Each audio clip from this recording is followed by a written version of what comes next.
দেখুন, অনেকে বলছেন যে ডিটেনশন ক্যাম্প করে নাকি রোহিঙ্গা মুসলমানদের আলাদা করে বাংলাদেশে ফেরত পাঠিয়ে দেয়া হবে। আপনাদের মনে থাকবে এই একই কথা বলা হয়েছিল আসামে। সুপ্রিম কোর্টের নির্দেশে এবং গৌহাটি হাইকোর্টের নজরদারিতে আসামে 6 বছর ধরে এনআরসির প্রক্রিয়া চলেছিল। মোট খরচ হয়েছিল কত আমার আপনার করের টাকায়? 1602 কোটি টাকা। 2019-এ প্রকাশিত হলো সেই চূড়ান্ত তালিকা। দেখা গেল 19 লক্ষ নাম নাগরিকত্বের তালিকা থেকে সে বাদ চলে গেছে ডাউটফুল সিটিজেন হিসেবে। তার মধ্যে 12 লক্ষ ছিল হিন্দু আর 7 লক্ষ মুসলমান। ডিটেনশন ক্যাম্পে মাসের পর মাস পৌঁছতে হয়েছিল এদেশের বহু বৈধ নাগরিককে।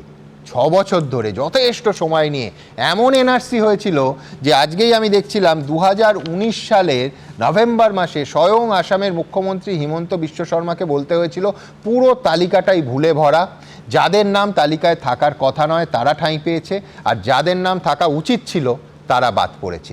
সুতরাং এই ধরপাকড় আর ডিটেনশন শুনে কারুর যদি আসামের কথা মনে পড়ে যায় তাকে খুব দোষ দেওয়া যায়? কৌস্তব কি বলে? আমি শুরুতে বলবো যে ডিটেনশন ক্যাম্প কিন্তু আমাদের রাজ্যের সরকার 2 জায়গায় জমি দিয়ে রেখেছে, একটা হচ্ছে বনগাঁ, একটা রাজারহাট। বিজেপি বলছে দেশ প্রায়োরিটি। কি দারুণ! হ্যাঁ, পুলওয়ামায় আরেকবার বলো, কোথায়? মানে রাজ্য সরকার জমি দিয়েছে? রাজ্য সরকার জমি দিয়ে রেখেছে বনগাঁ এবং রাজারহাটে। হ্যাঁ, রাজারহাট এবং রাজারহাট এক খারিজ করলো। হ্যাঁ, যাই হোক, শেষ করুক। তৃণমূল তো পার্থচারীজির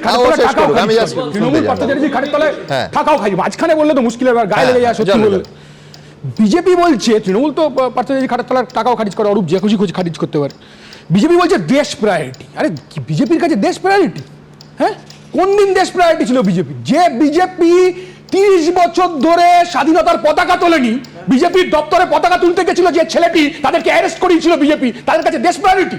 স্বাধীনতার সময় আরএসএস এর পত্রিকায় লেখা হয়েছিল, কি লেখা হয়েছিল? যে এই ঝান্ডা আমি মানি না, তেরঙ্গা ঝান্ডা, তেরঙ্গা মানে অপয়া, ভাগ্যা ঝান্ডা করতে হবে, গেরুয়া ঝান্ডা করতে হবে, বিজাতির তত্ত্ব আনিয়েছিল এই সেকুলার দেশে। আমরা কি দেখলাম এই ঘটনার, পাহেলগাঁওয়ের ঘটনার পর আজ পর্যন্ত একজন জঙ্গি ধরা পড়লো। বিজেপির নেতারা ঝাঁপিয়ে পড়লেন সমস্ত মুসলমান মানি নাকি দেশদ্রোহী। আর বিজেপি নেতারা বলেন যে বাংলাদেশ থেকে উদ্বাস্তু হয়ে তোমরা কেন এসেছিলে, কি কারণে এসেছিলে? আমরা বলছি তো আমার পরিবার, আমার বাবার জন্ম কলকাতাতে, আমার ঠাকুরদা এসেছিল ওখান থেকে স্বাধীনতা সংগ্রামে অংশগ্রহণ করে পালিয়ে চলে আসতে হয়েছিল। কেন আসতে হয়েছিল? আসতে হয়েছিল মুসলিম মৌলবাদীদের আক্রমণে। আর এই মুসলিম মৌলবাদীরা মুজিবুর রহমানকে তার ঘরের মধ্যে খুন করেছিল। আজকে বিজেপি নামক দল গৌরী লঙ্কেশকে খুন করছে, নরেন্দ্র দাভোলকরকে খুন করছে, গোবিন্দ পানসালকে খুন করছে, গ্রাহাম স্টুয়ার্ট স্ট্রেঞ্জকে খুন করছে। হিন্দু মৌলবাদ সেদিন মুসলিম মৌলবাদীরা যা করেছিল, আজকে হিন্দু মৌলবাদীরা এই বিজেপির নেতৃত্বে একই কাজ করছে।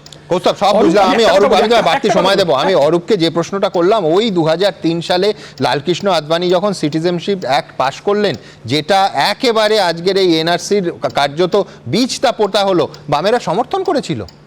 আমি আবার বলছি একদম সমর্থন করেছিল। একদম নয়, কোনোভাবেই নয়, কোনোভাবেই নয়। বামেরা যে কথা বলেছিল, যে সম্পূর্ণ সমর্থন করেছিল, আমরা এখনো বলছি। দেখবেন 2012 সালের আমাদের ডকুমেন্টেও আছে, আমাদের ডকুমেন্টে 2003 বলছি, 12টারও নয়, 2012 সালের ডকুমেন্টেও আমাদের আছে। একজনও বাংলাদেশের সংখ্যাগুরু যদি বাংলাদেশের সংখ্যালঘুদের দ্বারা আক্রান্ত হয়ে আসতে চান, হিন্দুরা যদি আসতে চান, তাদের ভারতবর্ষের নাগরিক হওয়ার সুযোগ দেওয়া উচিত, ডকুমেন্টে আছে। এখানে লীলা বিলার কথা শুনলাম। হ্যাঁ, একটা ক্ষেত্রে দেখুন, তৃণমূল টিকিট দিয়েছে পঞ্চায়েতে বাংলাদেশের অনুপ্রবেশকারী, আবার বিজেপি টিকিট দিয়েছে পঞ্চায়েতে বাংলাদেশের অনুপ্রবেশকারী। নিশীথ প্রামাণিক নিয়ে তৃণমূল ভাষণ দিচ্ছে, আবার সে তৃণমূলেই ছিল। আলোরানী সরকার, একবার তৃণমূল একবার বিজেপি। স্টুডিওতে দেখলেও বুঝতে পারবেন না কে কখন তৃণমূল কে কখন বিজেপি।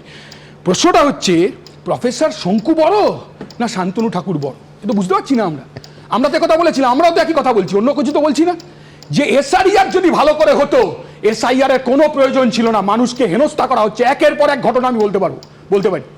গরিব মানুষ হেনস্থার মধ্যে কতজনের হিয়ারিং হবে সুমনদা? এখনো পর্যন্ত ডিসাইডেড নয়। একটা বিধানসভায় 30,000 40,000 হিয়ারিং হবে। কোন জায়গায় হিয়ারিং হবে, কিভাবে হিয়ারিং হবে?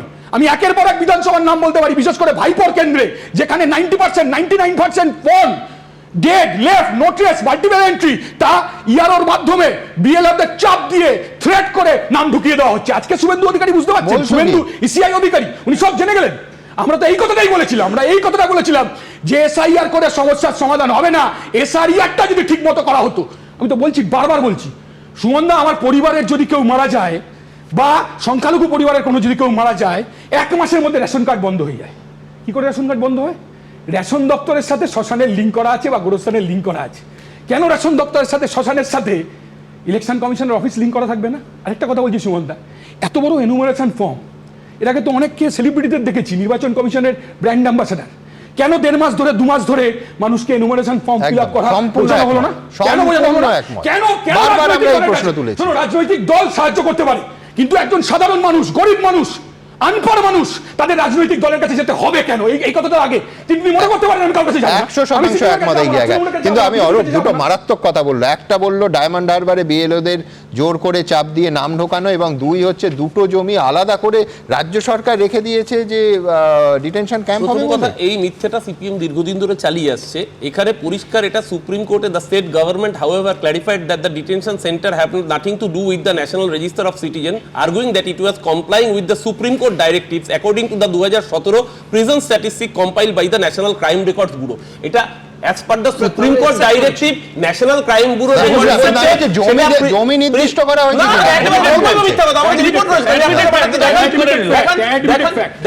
একেবারে প্যাথোলজিক্যাল। দ্বিতীয়ত জমি দিতে হচ্ছে সবার আক্রমণের লক্ষ্যবস্তু ডায়মন্ড হারবার। দেখুন, শ্রমিক ভট্টাচার্য বলছে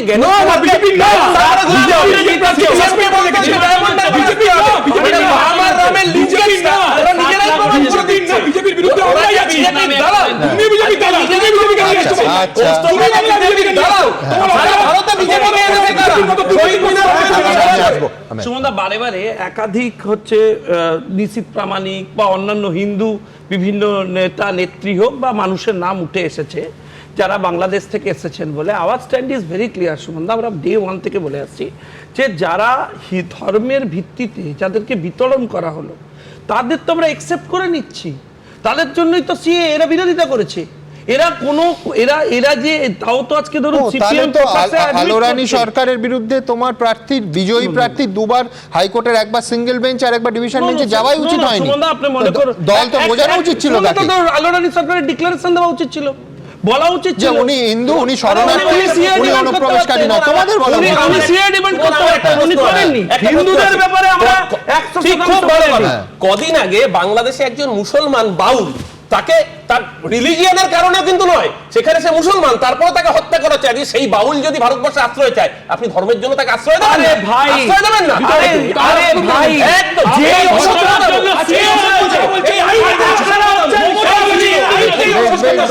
এবিপি আনন্দ, এগিয়ে থাকে, এগিয়ে রাখে।